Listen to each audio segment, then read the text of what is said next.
Hey everyone, welcome to today's video.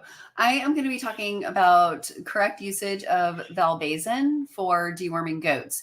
Yesterday I talked about Safeguard.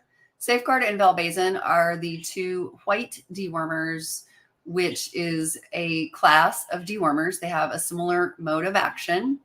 And so later this week, I'm going to be, or early next week, after another 5 or 6 days, I'm going to be talking about combination dewormers. And that's when it becomes important that you know what we're talking about when we talk about the white dewormers, the clear dewormers, and then the solid dewormers. Valbazen and Safeguard are the two white dewormers. And if you're going to do a combination deworming, you would choose one of those to be a part of that combination. Valbazen is stronger than Safeguard, so it's always a good idea to start with the weaker dewormer first and continue to use that until it no longer works again.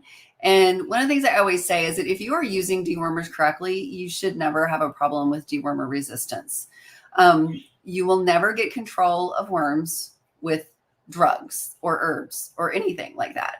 Like, it's all a matter of management. If your goats are eating from their toilet every day, they're never being moved, they're eating grass this long, then they are consuming worm larvae every single day. And at some point it's going to catch up with them and they're just not going to be able to continue to deal with the load of parasites that has built up within their digestive system.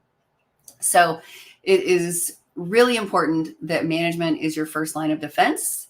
Really, management is an offense when it comes to dealing with parasites in your goats. Dewormers are a defensive move. You're doing something after you've got a problem. So we want to work on management first. However, if you do wind up with a goat that has a poor FAMACHA score, meaning their eyelids are very pale or white, they are pooping logs, or they have diarrhea, and their body condition is very poor, basically they're failing the 5-point check, it's very likely that they have a problem with worms and need to be dewormed. So Valbazen is not a drug. Actually, one of the problems with Safeguard is that there's just massive quantities of misinformation in terms of dosage floating around the internet. Luckily, that's not the case with Valbazen, which is good because the margin of safety on Valbazen is a lot smaller, so it'd be a lot easier to kill a goat with Valbazen than Safeguard. Although it is possible, as I talked about yesterday, it is possible to kill a goat with Safeguard if you give them too much. So you need to pay attention to how much you're giving them.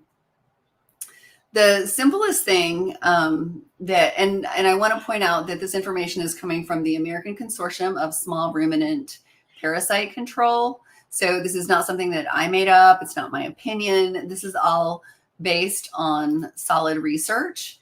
And that research is done by the American Consortium of Small Ruminant Parasite Control. And this is a chart that they put out in 2021. It's the third revision of a chart. The first one came out in like 2008 or 9. And then the second one came out about 10 years ago. And now this is the third version because they're continuing to learn more. So Valbazen is the first one on here. Now, I also want to say, if you're like, oh, I've got one of their lists, it could be one of the old ones, and you need to make sure that you've got the new one. The new one has the logo on it here. If you have one that just has the name across the top without the logo, that would be one of the older ones. So Valbazen is listed here. The generic name of it is albendazole, although I have never seen it sold in the United States under any name other than Valbazen. If you're in another country, maybe they don't have Valbazen, so you would look for albendazole to see if you've got that. And if you do, then this is the dosage that you need. If you compare this 20 mg per kg to what is on the label, then it's going to be twice what is on the label. The interesting thing is a lot of people look at Valbazen and you see a goat dosage on there and people go, oh, Valbazen's labeled for goats. It is only labeled for liver flukes in goats, not for intestinal worms. So when a company submits a drug for testing to the FDA, they're submitting it for a specific purpose.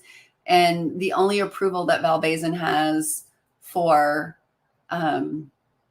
being used as a dewormer in goats is for being used for liver flukes. So the dosage on the label is for liver flukes. And what I'm talking about today is intestinal worms. And if you are using Valbazen for intestinal worms, which is what 99% of us are dealing with, and most of us are going to be dealing with barber pole worm, which is the one that sucks blood, then these are the dosages that you want to use right here. So if you have a 50-pound goat, you would need to give them 4 mil, which in a syringe is 4 cc's. A 75-pound goat would need 6 cc's, 125-pound goat, 10 cc's, and so on. Just go right down that column there to find the correct dosage for your goat. And with Valbazen, if you happen to be out in the barn, you can, just double what is on the bottle for the goat dosage, because that is not the dosage for intestinal worms. And independent research has found that intestinal worms need twice as much Valbazen to actually be effective. And underdosing dewormers is one of the causes of dewormer resistance, because if you don't use enough, then you're going to wind up with a lot of worms that survive the deworming. And those worms that survive the deworming have basically been inoculated, or like they're vaccinated against the dewormer that you just used. And so they survived. So they've got the immunity to survive another deworming with that drug, and their offspring are going to be immune to that drug. So it's very important to understand that dewormer resistance happens in the worm, not the goat. So it is the worms on your farm that become resistant to the dewormers, not the individual goats. And the worms can't crawl from farm to farm. So your neighbor across the street might have a problem.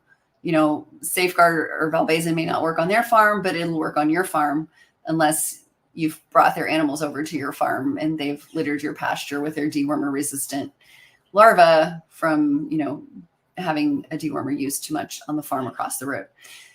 So that is very important to know. Also note that the meat and milk withdrawals are on page 2 of this handout.